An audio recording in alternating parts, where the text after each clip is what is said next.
ഷർഫുദ്ദീന്റെ പടക്കളം movie കണ്ടു. വളരെ രസകരമായ മൂവിയാണ്. സർക്കിട്ട് കാണണോ പടക്കളം കാണണോ എന്നുള്ള ഒരു കൺഫ്യൂഷൻ വെച്ചിട്ടായിരുന്നു ആ സമയത്ത്, ഒരേ സമയത്താണല്ലോ ഉണ്ടായിരുന്നത് തിയേറ്ററിൽ.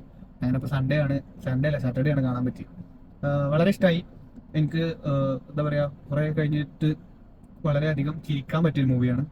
വളരെ നന്നായിട്ട് അഭിനയിച്ചിട്ടുണ്ട്. പിന്നെ നമ്മളെ പുതിയ യങ്സ്റ്റേഴ്സിന്റെ ഒക്കെ ഒരുപാട് നല്ല മികച്ച പ്രകടനം തന്നെയാണ്. ഒരു ബ്ലാക്ക് മാജിക് പോലത്തുള്ള ഒരു കഥ. സംഗതി റിയലിസ്റ്റിക് അല്ല എങ്കിൽ പോലും നമ്മളുടെ രസകരമായ രീതിയിൽ ഒരു കൂടുവിട്ട് കൂടുമാറ്റം നമ്മൾ കേട്ടിട്ടില്ല. അങ്ങനത്തെ ഒരു ഫിലിമാണ്. സുരാജേട്ടൻ കുറച്ച് കഴിഞ്ഞിട്ട് ഒരുപാട് എന്താ പറയാ സീരിയസ് റോളുകൾ ചെയ്തു തുടങ്ങി. അദ്ദേഹത്തിന്റെ കോമഡി രംഗങ്ങൾ അത്യാവശ്യം കുറഞ്ഞിരുന്ന ഒരു സമയമാണ്.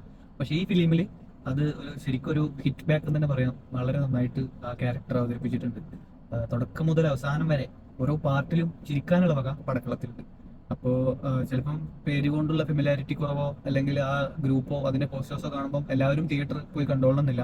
അല്ലെങ്കിൽ നമ്മൾ തിയേറ്റർ എക്സ്പീരിയൻസ് എന്ന് മസ്റ്റ് അഡ്വൈസ് ചെയ്യുന്ന ഒരു തരത്തിലുള്ള മൂവിയല്ല. പക്ഷെ നിങ്ങൾക്ക് ചിരിക്കാൻ ഇഷ്ടമുണ്ടെങ്കിൽ അല്ലെങ്കിൽ നിങ്ങളൊരു എന്റർടൈൻമെന്റ് ഫീലിംഗ് നിങ്ങൾക്ക് കിട്ടണമെങ്കിൽ, പ്രത്യേകിച്ച് ഫാമിലിയൊക്കെ ആയിട്ട് പോകാൻ പറ്റിയ ഒരു അടിപൊളി ഫിലിമാണ് പടക്കളം. തീർച്ചയായിട്ടും പോയി കാണാം. എന്നിട്ട് നിങ്ങളുടെ അഭിപ്രായങ്ങൾ നിങ്ങൾ അറിയിക്കാം.